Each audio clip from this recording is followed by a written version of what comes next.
जितना प्रोफेशनलिज्म लाएंगे सभी में, तो ऐसी भावनगर में लीग होती है, ऐसी इंडिया के हर डिस्ट्रिक्ट में होने लगे तो इंडिया आराम से ओलंपिक क्वालिफाइड हो सकते हैं। मेरा नाम गोहिल इंद्र विजय सिंह है और मैं भावनगर में इनकम टैक्स डिपार्टमेंट में इंस्पेक्टर हूँ।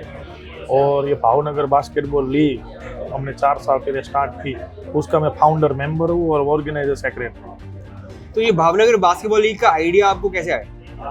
मैं कोविड में मैं सुबह प्रैक्टिस में जाता था, तब ये जो आज के बच्चे ये जो कैप्टन है वो भी साथ में आते थे। तो ऐसे ही बात हुई तो 2 साल से कुछ टूर्नामेंट ऐसा कुछ हुआ नहीं था, तो बोला कुछ करते हैं। तो मैंने यूट्यूब में बहुत सोचा, देखा कि कैसे लीग होता है, क्या होता है। फिर मैंने ऐसा सोचा कि हम लोग 3-on-3 का लीग स्टार्ट करते हैं, क्योंकि 2 साल में कोविड में सब बंद हो गया था, तो प्लेयर होंगे नहीं होंगे। तब मैंने पहले से ही डिसाइड किया था कि भावनगर के ही बच्चे उसमें खेलेंगे, क्योंकि भावनगर बास्केटबॉल लीग नाम है। तो पहले साल हमने रजिस्ट्रेशन रखा तो 450 प्लेयरों का रजिस्ट्रेशन आया हमारा, तो थोड़ा कॉन्फिडेंस आया कि नहीं और भी हम डेवलप कर सकते हैं। और बाद में हर साल हम लोग डेवलप करते गए। पहली साल मैंने जब टूर्नामेंट की तो मुझे इतना आइडिया नहीं था कि कितना इसमें खर्चा लगता है, कितना टूर्नामेंट का कॉस्टिंग लगता है। पहले मुझे ऐसा लगा कि भाई नहीं, इतने में हो जाएगा, 6-7 लाख में हो जाएगा।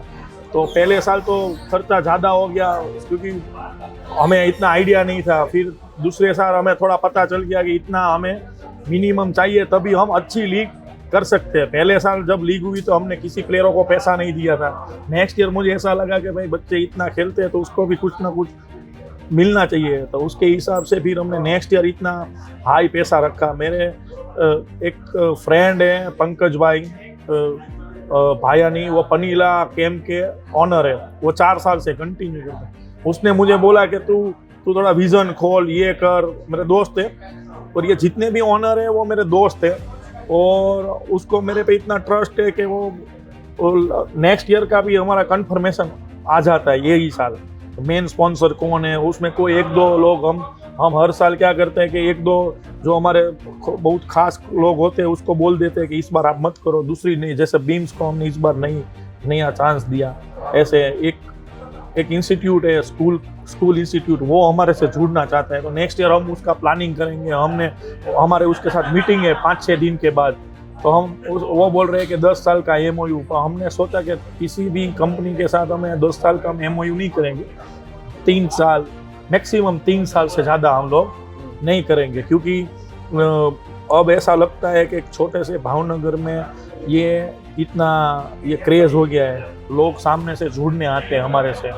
इस साल हमारे में एक हॉस्पिटल की टीम है, एक ऑनर है, 2 TMT बार वाले हैं, 2 केमिकल वाले, एक कैरेसिल वाले, सभी लोग हैं हमारे में। सभी फील्ड से हमने भावनगर एक लिमिटेड बिजनेस है, इसमें सबसे ज़्यादा शिप ब्रेकिंग और TMT बार का ही बिजनेस है। और उसमें हम लोग ऐसा सोचते हैं कि मैं ऐसा सोचता हूँ कि जब मैं खेलता था तो मुझे जो फैसिलिटी नहीं मिली, आज मैं एसोसिएशन में हूँ और मैं ऑर्गेनाइजर में हूँ, तो बच्चों को इतनी फैसिलिटी और सब कुछ मिलना चाहिए, और उससे रिजल्ट भी डेवलप होता है, उसको भी इंटरेस्ट लगता है। और जो कोई भी बच्चा बास्केटबॉल खेलने आता है तो उसके फादर मदर को होप रहती है कि मेरा बच्चा कहीं ना कहीं जॉब पे लग जाएगा, कहीं लग जाएगा। तो लीग ही ऐसी चीज़ है कि आपका प्रमोट करना है गेम, तो लीग की वजह से ही प्रमोट होगा। और बिना लीग पे आप कोई गेम प्रमोट नहीं कर सकते। भावनगर के जो प्रिंस है हमारे, वो भी, उसकी भी एक टीम कंपलसरी रहती है, वो हर साल हमारी टीम लेते हैं। और बिफोर इंडिपेंडेंस सबसे पहला स्टेट भावनगर के राजा ने गांधी जी को सौंपा था कि हम अखंड भारत में आना चाहते हैं। वो हमारे प्रिंस है, वो हर साल हमारे मेन टीम स्पॉन्सर होते। आज नहीं आए, हिमाचल प्रदेश है इसलिए काम से गए। और सभी लोगों का हम लोग सभी दोस्तों से मिल के बात करते हैं, और सभी लोग हमें पैसा देते हैं। और वो लोगों को मेरे पे इतना ट्रस्ट हो गया है कि कि भाई नहीं, ये लोग करते हो अच्छा ही करते हैं, कि भाई नहीं रिजल्ट। मैंने आपको अभी प्रेस कॉन्फ्रेंस में भी बोला कि 75 ईयर्स का हाईएस्ट अचीवमेंट हमारा इस साल होगा, कि बॉयज सेक्शन में हमारा हर कैडर में चैंपियनशिप है। और जो अभी BFI ने जो रूल्स निकाला कि कंपलसरी 12 प्लेयरों को खेलना है, वो हमने 3 साल पहले कर दिया था भावनगर को। हमारी टीम भावनगर के बाहर जाती है तो 12 प्लेयर खेलने ही चाहिए, मिनिमम 10 मिनट एक प्लेयर खेलना ही चाहिए। उससे क्या होगा कि 12 को इन्वॉल्वमेंट मिलेगा, पहले 5 ही खेलते, ऐसा नहीं होगा। और आज हमारे पास जितने प्लेयर है वो 10-12 प्रोफेशनल कोच है। जो वो प्रोफेशनल कोच ऐसे है जो वो खुद इंटरनेशनल प्लेयर है, उसके पास खुद मेडल है और NIS किया है। और ऐसे हमारे पास 8-9 कोचिस है। तो वो हम हर महीने ये जैसे लीग खत्म होता है तो उसको सैलरी बेस पे रखते हैं। सैलरी बेस पे जो हमारे टीम स्पॉन्सर है वही लोग उसकी कंपनी से ही उसको सैलरी देते हैं। जैसे उसमें कोई बीच में कोई बंदा ही नहीं होना चाहिए, वो मुझे दे और मैं उसको दूं, ऐसा नहीं। तो इस साल हम ऐसा सोच रहे हैं कि 8 कैप्टन है, उसको हम एक हैंडसम अमाउंट हर कंपनी से दिलवाए तो उसका भी चलता रहेगा और बास्केटबॉल भी अच्छा डेवलप होगा। और वो नया आज जैसे मीरन, ये कुलदीप सब इंडिया कैंप में जाते हैं तो उसको लेटेस्ट बास्केटबॉल का पता है कि वहाँ क्या है क्या नहीं। तो हम लोग भी ऐसा करते हैं कि सभी बच्चों को उसके पास सीखने के लिए बोलते हैं। जैसे हमारा 4 कैटेगरी में टूर्नामेंट होता है, under 14 boys girls, under 16 boys girls, under 18 boys girls और सीनियर में। तो सभी के हमने पूरे साल के कोच रेडी रखे हैं। ये जैसे शहजाद है वो अंडर 14 बॉयज़ का है, मीरन पे अंडर 14 गर्ल्स का है, कुलदीप पे अंडर 16 बॉयज़ का है, महिदी पे अंडर 16 गर्ल्स का है, कृष्णपाल है वो अंडर 18 बॉयज़ का है और सागर है वो अंडर 18 गर्ल्स का है। और सीनियर में तो ये खुद खेलते हैं, इसलिए तो पर इससे मुझे लगता है कि जितना प्रोफेशनलिज्म लाएंगे सभी में तो ऐसी भावनगर में लीग होती है, ऐसी इंडिया के हर डिस्ट्रिक्ट में होने लगे तो इंडिया आराम से ओलंपिक क्वालिफाइड हो सकते हैं। उससे आज भावनगर जैसे छोटे सेंटर में 1350 बच्चे हैं रजिस्टर हुए हैं, तो आज बड़े बड़े सेंटर में उसके लिए पूरी फौज होनी चाहिए, आपके पास मैन पावर होना चाहिए। ये जो टूर्नामेंट हम करते हैं उसमें कोई, मैं सबसे बड़ा होगा 36 साल का, मेरे से सब छोटे, और मतलब ऑर्गेनाइज टूर्नामेंट भी ये बच्चे करते हैं, टूर्नामेंट का पूरा काम भी ये करते हैं, खेलते भी ये लोग हैं, कोचिंग भी ये लोग करते हैं। मतलब ये टफ है, आपको खेलना, कोचिंग करना, ऑर्गेनाइजर में भी रहना, सब कुछ करना, वो सब। और हमारे सब कमेटी रहती है, हम लोग वोटर कमेटी से लेके बैनर कमेटी, फिर अभी जो प्रेस कॉन्फ्रेंस हुआ उसकी कमेटी, सभी कमेटी हमारी अलग रहती है। 12 से 13 कमेटी रहती है, वो लोग बच्चे काम करते हैं। और छोटे छोटे बच्चे जो हमारे ग्राउंड में आते हैं, जो जिसका सिलेक्शन नहीं हुआ था, वो टोटली वो बच्चे ही ऑर्गेनाइज में काम करते हैं। अच्छा, तो ये जो आप कर रहे हो, जैसे कि मैंने कहा इंडिया में कभी मैंने देखा नहीं एट अ डिस्ट्रिक्ट या सिटी लेवल। तो आप फॉर्मर इंडिया प्लेयर रहे हैं, तो ऐसा बाकी डिस्ट्रिक्ट्स में क्यों नहीं होता ये? वो तो वहाँ के एसोसिएशनों को और वो लोगों को, मतलब अभी तो हमने एक गुजरात में एक हमने मॉडल कर दिया कि हम ऐसा कर सकते हैं छोटे से लेवल पे, कि कभी किसी ने सोचा नहीं होगा कि 128 गर्ल्स और 128 बॉयज़ खेल सकते हैं। अभी वो हमारा देखकर दूसरे को करना चाहिए। हम लोग जैसे NBA का देखकर करते हैं। मैंने मिजोरम में देखा कि मिजोरम का कैसा है, तो मिजोरम का डिफरेंस वे है। मिजोरम को किसी के पास स्पॉन्सरशिप लेने नहीं जाना पड़ता, ऑटोमेटिक। हमारे क्या है, हमें सबके पास स्पॉन्सरशिप लेने देना, और आप किसी के पास से स्पॉन्सरशिप लेते हो तो सबसे ज़्यादा रिस्पॉन्सिबिलिटी मेरी हो जाती है कि मुझे अच्छे से अच्छा डिलीवर करना है। मतलब वो नेक्स्ट ईयर मुझे स्पॉन्सरशिप के लिए कंफर्म रहे। हम पूरे इंडिया में एक हमारा लीग है कि हम 1 रुपया किसी से लेते नहीं, एक प्लेयर को नहीं लेते। हम स्टैंडर्ड निविया का किट मंगवाते, एक प्लेयर को हम किट, पोलो टी-शर्ट और किट बैग और टॉवल देते, एवरी प्लेयर को।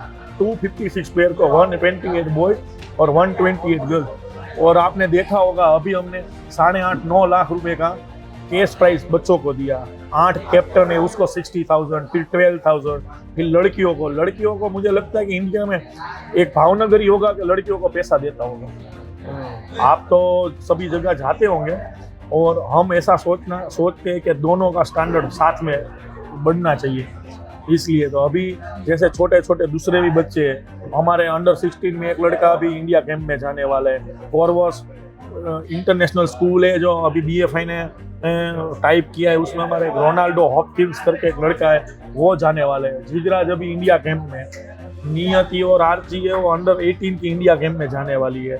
मीरन कुलदीप अभी झाके आए, योगेश झाके आया। तो एक छोटे से लेवल में इतना होना मुझे लगता है एक बहुत बड़ी बात है। और मैं अकेला ऐसा नहीं हूँ, और मैं खुद को ऐसा धन्यवाद मतलब खुश नसीब मानता हूँ कि ये बच्चे, मैं इसका कोच हूँ ऐसा नहीं है। मेरे पास ये बच्चे आते, मैं उसका कोच, मुझे वो होना चाहिए कि मैं उसका कोच हूँ। ऐसा नहीं होना चाहिए कि वो कोच वो बच्चों मेरे पे प्राउड करे, तो मैं बच्चों पे प्राउड करता हूँ कि इतना करके पूरा खुद को खेलना ये, और मेरे एक फ़ोन पे ये सब काम करते हैं। ऐसा नहीं है कि, और मतलब सजेशन भी, और वो सबको है ना एक पावर दिया हुआ है। एक बंदे लड़के को इतने लाख का पावर है, उससे इतना करना, उसको मुझे फ़ोन भी नहीं करना, क्योंकि वो छोटे छोटे फ़ोन करने गए तो टूर्नामेंट ही कभी ज़िंदगी में नहीं हो पाए। जैसे कीट का है, निविया का है, कुछ भी है, बैनर है, कुछ भी है, आज ये अपना गिफ्ट हैम्पर है, कुछ भी है, वो सब उसको एक पावर दिया है, इतने तक का करना है, उससे ज़्यादा हो तो मुझे फ़ोन करना है। तो वो लोगों को भी पता है कि कैसे हमें आगे बढ़ना चाहिए, और हम लोग इतना करते हैं तो हमें भी अच्छा रिजल्ट देना चाहिए। तो अंदर से ही बच्चे इतना मेहनत करते हैं। सुबह 4:45 बजे से प्रैक्टिस चालू हो जाती है 9 बजे तक, शाम को 6 बजे से 9 बजे तक, 9:30 बजे तक, 5 बजे से, तो कंटिन्यू 8 टीम प्रैक्टिस करती है। अभी हर टीम में 50-50 बच्चे हैं, उसमें से हम 26 को हम फाइनल करेंगे, सभी में 32-32 करेंगे। तो अभी तक हमारी फाइनल टीम सभी की नहीं हुई, और सभी प्लेयरों को इंडिविजुअल हम पहचानते भी है। ये आपको 128 बॉयज़ और 128 गर्ल्स खिलाना है, तो वो बहुत बड़ी बात है। आप सभी की टीम एक जैसी करनी है, सभी ऑनर की टीम एक जैसी करनी है, वरना कोई ऑनर बोलेगा मेरी टीम क्यों डाउन रखी आपने, इसलिए। तो ऐसा लगता है मुझे कि 5 साल जब इसका ख़त्म होगा तो अब एक अच्छे ऐसा क्राउड हमें मिल जाएगा, और अच्छे प्लेयर और भी निकलेंगे। इसलिए अगर ये ट्राईआउट्स की बात करें, सिलेक्शन ट्राईआउट, ये भी आप जो है बहुत प्रोफेशनली करते हो, थोड़ा बताएंगे कि ट्राईआउट्स कैसे होते हैं? हाँ, ट्रायल्स में हम लोग ना 5 कैटेगरी रखते हैं, 5 टेस्ट रखते हैं। पहले 800 मीटर दौड़ना होता है, उसमें 3 मिनट 10 सेकेंड में वो कंप्लीट होता है। फिर लेफ्ट शॉट होते हैं, फुल कोर्ट लेफ्ट शॉट 10 होते हैं, वो 1 मिनट में आपको कंप्लीट करने होते हैं। फिर ड्रिबल का टेस्ट रहता है, फिर शूटिंग का टेस्ट होता है, स्पीड का रहता है। ये 5 टेस्ट हम करवाते हैं। उसी बेस पे जो टॉप होते हैं, उसमें भी आपने देखा होगा स्लाइड में, ये कंप्यूटर लेकर लैपटॉप लेकर बच्चे बैठते हैं, उसमें सब होता है। और सब जो बेस्ट 40 होते हैं उसको पहले हम छांटते हैं, उसमें से फिर हम कौन फॉरवर्ड है, कौन कंट्रोलर है, कौन शूटिंग गार्ड है, और कौन पावर फॉरवर्ड है, उसके हिसाब से हम सभी टीम में एक डालते हैं। फिर सीनियर में डालेंगे, फिर जूनियर में डालेंगे, लड़कियों में डालेंगे, सभी में। अंडर 14 के बच्चों का कोई पर्टिकुलर गेम नहीं होता। अंडर 14 के बच्चे सब कुछ खेलते हैं, उसका कोई ऐसा नहीं होता कि ये कंट्रोलर है। फिर हम लोग ये बच्चे अभी सिखाते हैं, तो उसमें ऐसा होता है बच्चों को कि भाई ये लोग ऐसा करते हैं, ये बच्चों को इतना टेस्ट दे, बेसिक सिखाते हैं कि यहाँ जाओ, इधर स्क्रीन दो, रोल होके जाओ, एक बेसिक आपको बेसिक बास्केटबॉल। और ये तो हम ये करते हैं। इसके बाद हम एक फरवरी में एक स्कूल लीग करवाते हैं अंडर 14 का। हर टीम, इस बार हमारी 50 टीमों ने पार्टिसिपेशन लिया था, 32 बॉयज और 18 गर्ल्स का। तो उसमें से हम लोग 40 बॉयज निकालते हैं, गर्ल्स और बॉयज। हर संडे उसका एक मॉर्निंग में कैंप रहता है। फिर वो कोई भी स्कूल में जाके खेले, कोई हमें दिक्कत नहीं है। उससे क्या होगा कि डेवलपमेंट होगा, स्कूल होगा, और हमारे 8-10 बच्चे हैं वो कहीं ना कहीं कोचिंग में जाते हैं, कोई लड़की कोचिंग में जाती है कहीं ना कहीं। इसलिए तो ऐसा सब हमारा एक अभी चल रहा है। ओके। तो हम ऐसा सोचते हैं कि कल जैसे भावनगर का, ऐसे गुजरात का बढ़े, गुजरात में गुजरात की टीम मेडल लाए। ये हमारा एक ये बेसिक लेवल से हमारा वो है कि भाई हम लोग आगे बढ़ना चाहिए। ओके। और ये जो ऑर्गेनाइज्ड बाय है यंगस्टर्स बास्केटबॉल क्लब, हाँ, थोड़ा क्लब के बारे में बताएंगे, ये कब से स्टार्ट हुआ यंगस्टर्स बास्केटबॉल क्लब? बहुत पुराना है ये क्लब? ये क्लब 1982 या 83 से मेरे ख्याल से कार्यरत है। क्लब ने बहुत सारी टूर्नामेंट की। मेरे ख्याल से सबसे पहले 2003 में क्लब ने और जूनियर का कैंप रखा, फिर 2004 में फेडरेशन कप रखा, फिर 2007 में सूरत में सीनियर नेशनल की, फिर 2016 में 14 में यूथ नेशनल की भावनगर में, फिर 2019 में फिर से सीनियर नेशनल की, और अभी 2025 में फिर से हमारा सीनियर नेशनल है। और हमारा क्लब इतने टाइम से कार्यरत है, उसके फाउंडर है शक्ति सिंह गोयल जो हमारे गुजरात के प्रेसिडेंट हैं, और यंगस्टर बास्केटबॉल क्लब के प्रेसिडेंट हैं, और इंडिया के सिलेक्शन कमेटी के चेयरमैन हैं। वो मतलब सर का ऐसा है कि वो बोलते रहते हैं कि आप आगे बढ़ो, वरना कोई एसोसिएशन वाला बंदा ऐसा नहीं बोलता आप आगे बढ़ो। वो सर का ऐसा नेचर है कि आप आगे बढ़ो, आप टूर्नामेंट करो, आप ऑर्गेनाइज करो, क्या है क्या नहीं सब कुछ। और सर सबको जानते हैं, जैसे जितने भी 250 या 300 बच्चे होंगे तो सबको सर जानते होंगे, सर को सब जानते होंगे। और सर को तो चलो सबको ही जानते हो, तो सर सब बच्चे को जानते होंगे, छोटे छोटे बच्चे को ये। और हर टूर्नामेंट लोकल से लेकर कोई भी टूर्नामेंट हो, सर इंडिया में या भावनगर में होते तो होते ही होते हैं। वरना वो सिलेक्शन कमेटी के चेयरमैन है तो कहीं नहीं कहीं जाते रहते हैं सर, अभी यहाँ जाए वहाँ गए।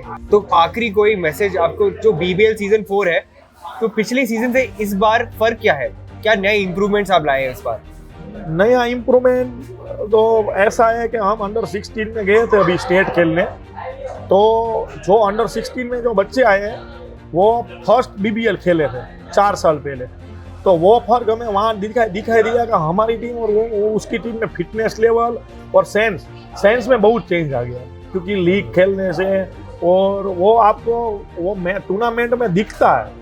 वो हम बड़ौदा टूर्नामेंट खेलने जाए, कहीं भी जाए, बड़ौदा होस्ट टीम है तो उसके सपोर्टर हमारे साथ रहते हैं, बड़ौदा के साथ कम रहते हैं। ऐसा सब हमें, और थोड़ा लीग से मुझे ऐसा लगता है कि ये सब लीग 5-7 साल आप कंटिन्यू करो तब आपको एक अच्छा रिजल्ट मिलना। 2-3 साल में रातों रात रिजल्ट मिलना, चलो ग्रासरूट लेवल आपका बढ़ता है। आज मैंने आपको बोला कि 1350 बच्चे रजिस्टर किए, हमारे लिए बहुत बड़ी बात है। आज छोटे से सेंटर में ये सब होना ये बहुत बड़ी बात है। और ये सब अपने हमारे बच्चे सब सीनियर जूनियर, और मैं ऐसा मानता हूँ कि इंडिया में एक भावनगर होगा वो हर कैडर की लीग करता है, मतलब बॉयज़ की भी गर्ल्स की भी और हर कैडर की। हम 27 साल से बड़े बच्चे को नहीं खिलाते, क्योंकि नीचे से ही हर साल इतने बच्चे आ रहे हैं हमारे पास, तो हम नहीं खिलाते इसलिए।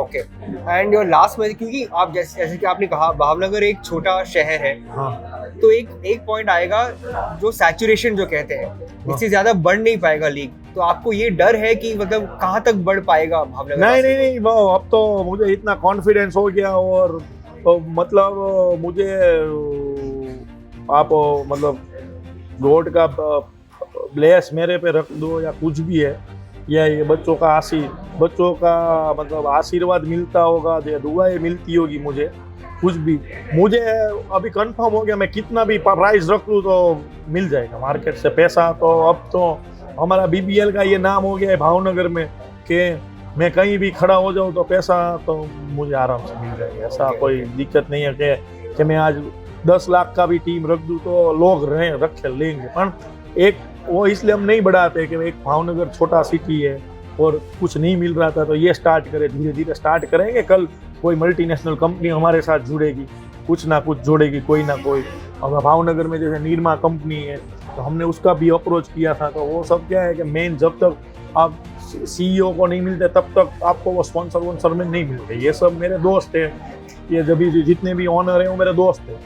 तो वो लोगों ने उसमें तो 5-6 लोगों ने तो हमारा 5-5 साल का कॉन्ट्रैक्ट किया है। नवयुग है, MG है, नमो है, पनीला है, कैरेसिल है, नीलमबाग है, वो लोगों ने तो 5-5 साल का कॉन्ट्रैक्ट है। मतलब मेरी टीम तो आराम से बिक जाएगी, उसमें मुझे कोई वो वही नहीं है। इसलिए ये बीम्स वाले हैं तो बीम्स वाले ने भी बोल रहे कि हम 5 साल का कॉन्ट्रैक्ट करते हैं और आगे बढ़ेंगे। तो वो प्राइस का तो अभी ऐसा है कि इतना कॉन्फिडेंस आ गया कि मैं मार्केट से पैसा मिल जाएगा, ऐसा कोई नहीं है। ओके। एनी लास्ट मैसेज जो एकलव्य के जो बास्केटबॉल कम्युनिटी है जो पैन इंडिया है, जो सोच रहे होंगे कि हमें भी लीग करना है लेकिन वो थोड़ा डरते हैं कि कैसे करें, क्योंकि एक बार अगर करें और फंस जाए और लॉस हो जाए। नहीं, पहली बार तो ऐसा है कि आप है ना अपना पॉजिटिव थिंकिंग लेके जाए और फंस जाए, ये वो बात की बात है। पहले आप मैक्सिमम लोगों को मिले, जुड़े उसके साथ, और मेन स्पॉन्सर लाए, तो उससे एक बार आप स्टार्ट करोगे, अच्छा डिलीवर करोगे, तो मुझे लगता है कि कंफर्म आपको पैसा नेक्स्ट ईयर मिलेगा। मतलब मैंने आपको बोला पहली बार हम गए थे, दूसरी बार ऑटोमेटिक कंफर्मेशन आया, तीसरी बार आया, चौथी बार आया, पांचवी बार हमारा कंफर्म है। अभी हमारा मेन स्पॉन्सर के लिए लास्ट ईयर इस बार 4 लोग हैं, इस बार मुझे मना करना पड़े कि भाई मेरे पास और अब है नहीं, मैं कौन से कैटेगरी में आपको रखूं, को स्पॉन्सर में नहीं है। कोई टीम परचेस करता बोलता मेरा को स्पॉन्सर रखना नहीं मुझे, तो अब आप टीम नहीं बढ़ाना चाहोगे आप? नहीं, टीम तो हम 8 ही रखेंगे, टीम नहीं बढ़ाएंगे। टीम का प्राइस बढ़ाएंगे फ्यूचर में, पर टीम 8 टीम से हम ज़्यादा नहीं करेंगे, क्योंकि एक छोटे से लेवल में इतना बहुत है, इसलिए क्योंकि हम लोग स्कूल लीग और वो भी करवाते हैं, तो पूरा फॉर्मेट में बच्चे पूरा साल खेलते हैं, इसलिए। और मैं ऐसा सोचता हूँ कि लीग करने के लिए हमें ही आगे आना पड़ेगा, तभी कोई लोग हमारे पे ट्रस्ट रखेंगे। इसलिए आप एक अमाउंट बनाए कि इतने में मुझे लीग करनी है, इतना स्पॉन्सर, जो अमाउंट बनाएंगे उससे आपको 10% 20% और खर्चा लगेगा, वो आप एक सोच के वो उसकी अमाउंट बनाना कि भाई मुझे मैक्सिमम लोगों से जुड़ना है। और जब तक आप मैक्सिमम लोगों से जुड़ेंगे नहीं, तब तक आपके साथ कोई नहीं जुड़ेगा। इसलिए और भावनगर में हमने लीग स्टार्ट किया, तो उसमें जब मैंने स्टार्ट किया तो लोग मुझे बोल रहे थे कि इतने में कौन देगा पैसा। फिर दूसरी बार मैंने पैसा बढ़ाया तो बोला इतना कौन देगा, तो अभी लोग दे रहे हैं, तो मुझे लगता है कि आप अच्छा काम करोगे और सभी के साथ जुड़ोगे तो लोग आपको पैसा और देंगे, उसमें कोई वो नहीं है। तो सर हमारी तरफ से Eklavya sir all the best to be here, thank you और बढ़ते रहे।